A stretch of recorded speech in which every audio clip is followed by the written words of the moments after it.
Welcome back to another technical deep dive here in the debug zone. Today we're tackling a big question and breaking it down with insights from other users. Hopefully this clears up some misconceptions and helps you get the answer you need. So buckle up, stay a little curious, and let's jump right in.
And that's a wrap.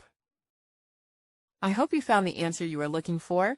If you did, take a second to hit that subscribe button. It really helps out. And let me know in the comments which solution worked best for you.